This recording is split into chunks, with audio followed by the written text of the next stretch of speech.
Hello guys, what's up? So today is June 21. Ang bilis ng panahon, June 21 na. So nandito ako sa city at hindi ko na na-vlog. Nag-process ako ng renewal ng passport ko kahapon sa SMC side. So tapos na yon at mag-aantay na lang ako na ma-deliver siya sa bahay namin sa Mabolo. Yung OG house namin doon. Doon ko pinadeliver kasi yung permanent address ko pa rin is yung doon sa Mabolo. At pagkatapos ko mag-process ng aking passport ay nagpakat ako ng hair. So ayan siya, short na siya. So feeling ko parang ang bata ko, tignan nito. Pero anyway, so ngayon, yung agenda natin guys is bibili ako ng battery for Isaiah, yung Vios na sasakyan ko. Kasi yung currently yung ginagamit ko ngayon is yung pick-up ni Papa. Ito yung dinala ko sa city kasi marami akong dadalhin na stocks pabalik ng Alcoy on Thursday. Isa sa mga rason kung bakit ako nandito is, bukod sa appointment ko dun sa passport, is this Wednesday, tomorrow, susunduin ko yung best friend ko from Australia, si Georgie. 2 years na kaming hindi nagkikita. Yeah, pero nagvi-video call naman kami every now and then. Pero ayun, I'm so excited to fetch her along with my other best friend, si Kirsty. Magkasama kami bukas na susundo kay Georgion. Kukumpleto na! Maging kumpleto na yung triplets. Triplets ng high school. Kami tatlo kasi talaga yan yung magkasama since high school. So, at parehas kaming dance club. Char! So ayun, nandito na ako ngayon sa All Batteries kasi bibilhin ko ng battery si Isaiah. Kasi na-drain na yung battery niya guys, hindi na siya umaandar. My bad din, hindi ko siya na-monitor kasi supposedly nung 15,000 na yung mileage niya. Dapat pinunta ko siya sa Toyota. Eh, dahil sobrang busy tayo sa negosyo mga season orbs, hindi ko na siya napa-PMS. Hindi siya na-check. So, ayun. Pagkatapos pala dito is pupunta ako ng Blush Beauty para mag-pamper. I need a pampering session kasi sobrang stress na tayo sis. So, let's go!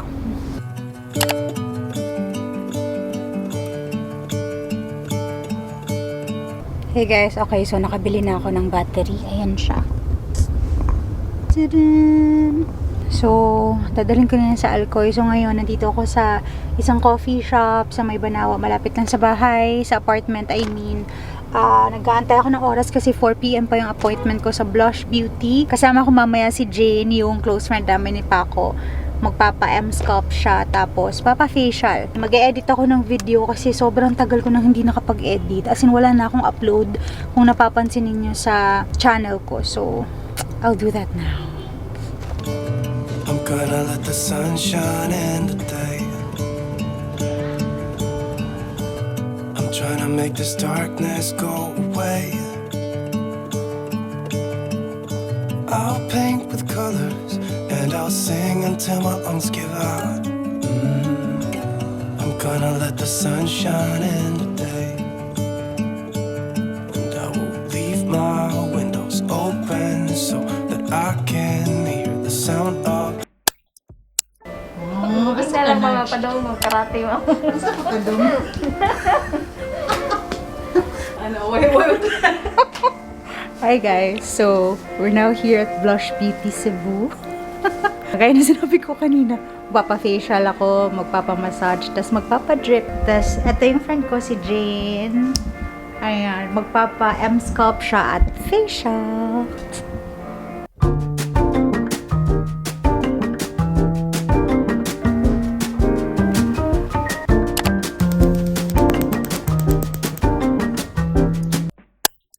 Hello guys! Good morning! Today is June 22 at papunta ako ngayon ng Lapu-Lapu kasi yung agenda natin today is pupunta ako dun sa parang store kung saan i-install yung leather seat cover na in-order ko the other day for Papa's car. Itong ginagamit ko ngayon kasi gusto niyang palitan ng leather seat. Pupunta ako doon sa Lapu-Lapu by, yung appointment ko is at 1 PM. Anong oras na ba? 12:17 na. So tamang-tama lang. Medyo maulan ngayon. Hindi pala medyo, maulan talaga ngayon. At traffic. So sana umabot tayo ng 1 PM at hindi tayo malate kasi kung karadyo kayo na akong late guys. So mismo sa akong kagalingon, I make sure nga di ko malate sa mga appointments nga akong adtuan. by 4 p.m. Susunduin namin yung best friend namin from Australia, si Georgie. As I've mentioned yesterday, I miss her so much, and finally, magkikita na kami today. So, surprise namin yung family niya. Yung family niya, walang idea guys, na uuwi si Georgie ngayon. Kasi kasal ng atin ng July 8. Tapos, parang lagi niyang inaasa na parang, hindi ako matutuloy kasi may problema sa visa, ganyan to ganyan. Kasi baka hindi na siya makabalik ng Australia pag hindi na-approve yung visa na yun. Hindi ko alam kung anong klaseng visa. Basta kailangan niyang ma-secure muna yun para makabalik siya ng Australia to work again. So, parang ganun. Magkikita na kami. So, nagpapagas muna ako. Anyway, guys, pagkatapos namin siyang sunduin, diretso na kami from the airport to that dinner with Georgie's family to surprise them. Ano kayo mga reaction ni Tita Junita at saka ni Tito George? Anyway, yun. We'll update you guys later!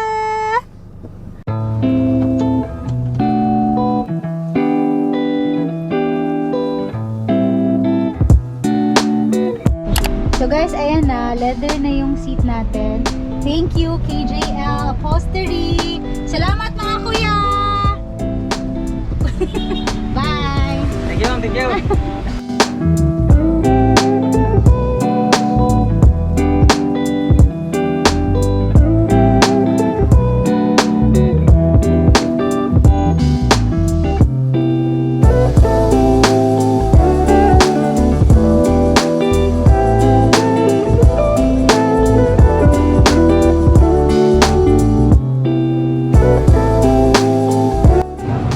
Lalaki camera. Georgie! This is for you! There you go, cutie! Nice!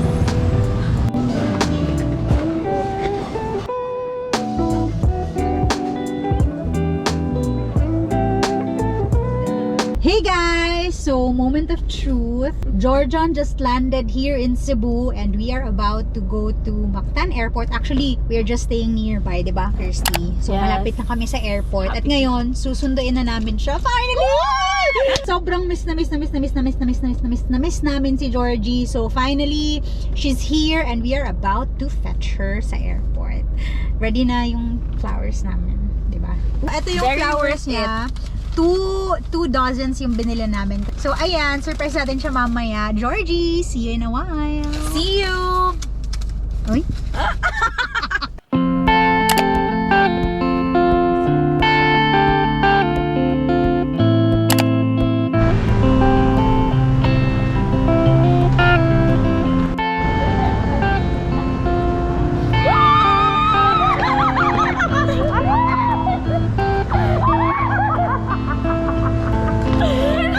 Ay, baka video. Kuya, kana.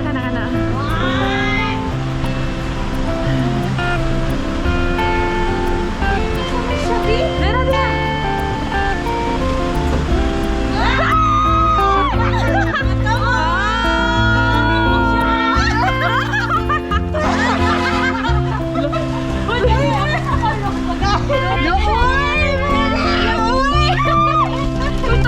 Hey guys! Georgie's here! Uy, kalula!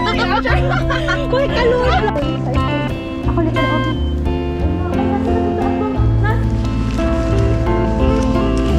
Duko.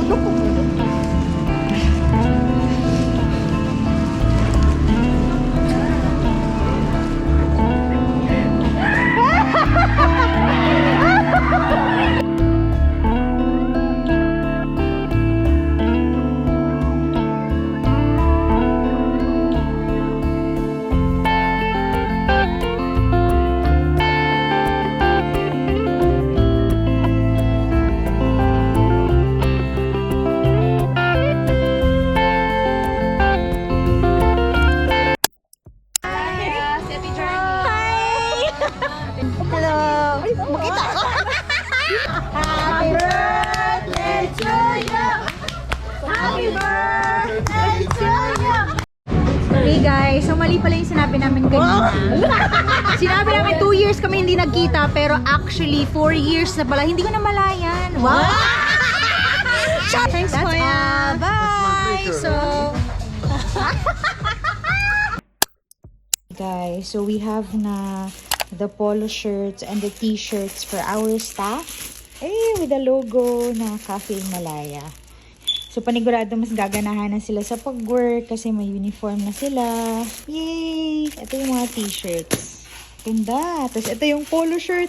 Oh my gosh! Ang cute! Surreal! Yung logo natin nandyan, guys. Oh. And guys, nag-order ako ulit ng mga stocks ng cups, lids for our coffee. At may additional na tayo ngayon. Nag-order na ako sa kanila ng chicken box for takeout. Kasi, tsaka yung paper bag. Ayun pala, yung paper bag with print yan. May logo din sa labas. Tapos ito din, yung chicken box may logo din. Laban lang sa gastos, sis. Magbubunga din lahat ng to.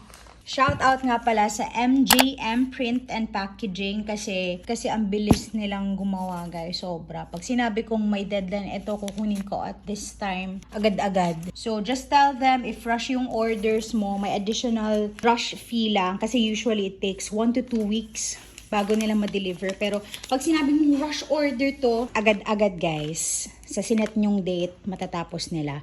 At very affordable sila. Sila kasi yung nakita ko sa marketplace na sobrang ganda ng quality ng mga products nila at yung pag-print nila.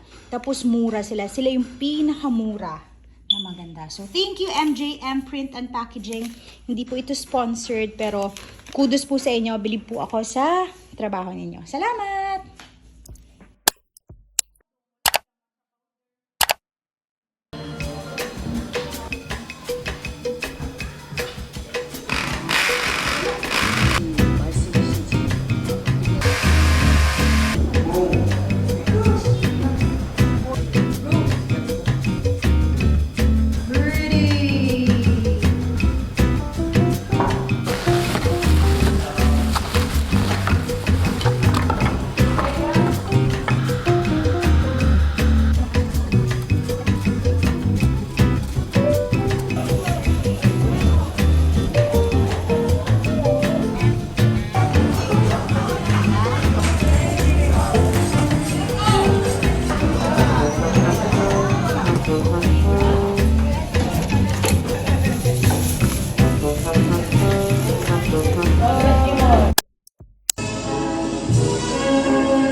Kain po at kwek-kwek.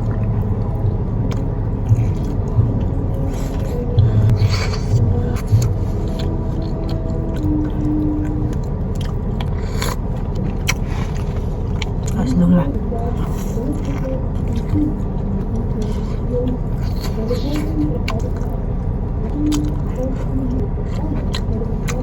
Boss.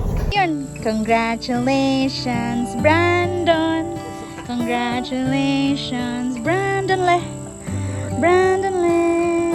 Ito yung How picture come nito. the stars come to Goy, shine graduate when na it's kita mong dark? loy-loy. So Sige, far sige. Tara nga, anak, para show makita us yung where we name. are. Anak. What makes the sun go to sleep?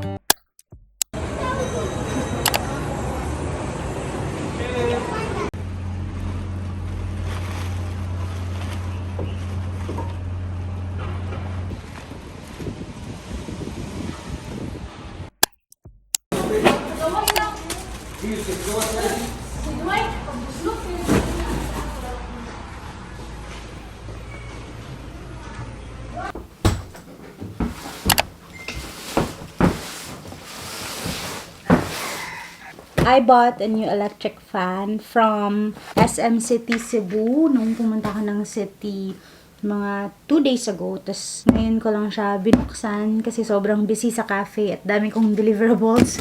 So, i-assemble natin today. Nasira yung electric fan ko at lagi ako nag-aircon whole day. So, sayang sa kuryente. Kaya bumili na lang ako ng bago. Namimiss ko yung mga living alone vlogs ko dati sa Maynila. Nung nagko-condo pa ako doon. So, ganito yung lagi kong ginagawa. If you guys can remember. Nakakamiss yung ako lang mag-isa sa bahay. Pero, masaya din naman pagkasama ko yung family ko.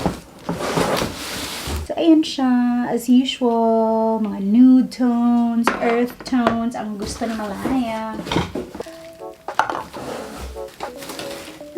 Oh my gosh, I'm so tita. This gives me joy. This gives me happiness.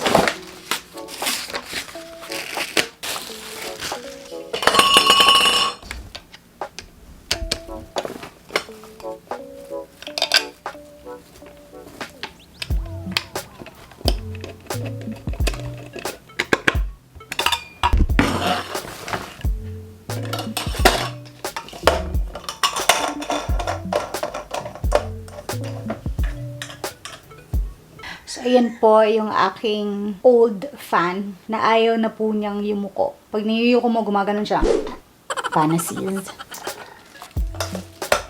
Love this. Ayan.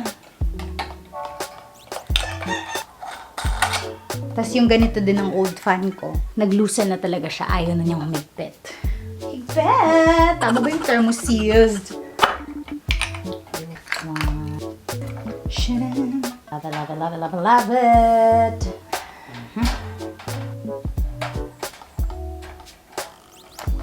Oh. Asahi, baka naman. Okay. Oh.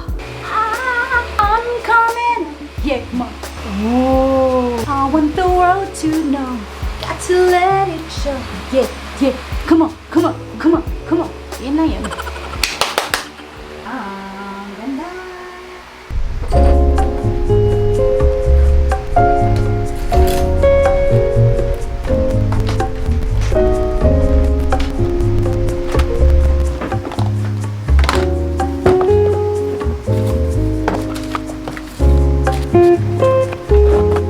Quarantine pass! Oh my gosh!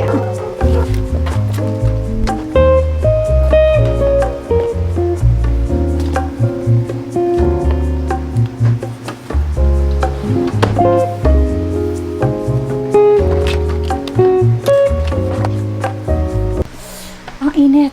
Tignan nyo naman ako, dugyot-dugyot ko, Diyos ko. So, ayan, tapos na ako maglinis, kinda, dito sa desk ko. So, kung napapansin niyo guys, na wala bigla dito yung desktop ko kasi nagpalit kami ni Paco. Wala pa kasi siyang laptop. Kaya nung bumili ako ng iMac, pinagamit ko sa kanya tong MacBook ko. Eh, since nag-open ako ng cafe, hindi ko madala-dala yung iMac ko dun sa baba kasi nga malaki siya, 'di ba? So we decided to exchange. So ngayon siya yung gumagamit ng iMac ko. Tapos nabalik na sa akin yung aking laptop. Ayan. Nakakamiss ako panibago kasi sobrang empty na tuloy tignan ng desk ko. Well, we'll get used to this again. Tapos kailangan din kasi niyang mag-edit din kasi nga, 'di ba? Nagde-daily vlogs na siya. I mean, nagwe-weekly vlogs na siya. At saka alam niyo ba guys, share ko lang na-appreciate ko talaga si Paco kasi since nag-open talaga yung business, kami ngang dalawa dito yung magkatuwang din, diba? Along with my parents sa Cafe Malaya. Sobrang hands-on niya talaga. Imagine, work siya from Mondays to Fridays sa hotel. Tapos, Friday night, nagbabus siya papunta dito. Tapos, umuwi siya ng Sunday at 8 p.m. Nakaabang na ulit siya ng bus pabalik ng city. So, diba? Sobrang effort talaga. Diyos ko. As in, I really appreciate him. Nyor, if you're watching this, I appreciate you. Lahat ng mga ginagawa mo para sa akin, para sa business natin. Thank you, thank you, thank you, thank you. I love you. Ngayon guys, may mga deadlines lang akong gagawin. Sobrang dami ko ng backlogs guys. Diyos ko, nangungulit na sa akin yung mga brands. Good thing talaga yung mga clients ko. Sobrang babait. So, naiintindihan nila yung mga delays ko ng ilang araw na. So, ngayon, I'm working on them. Yeah, sana matapos natin today.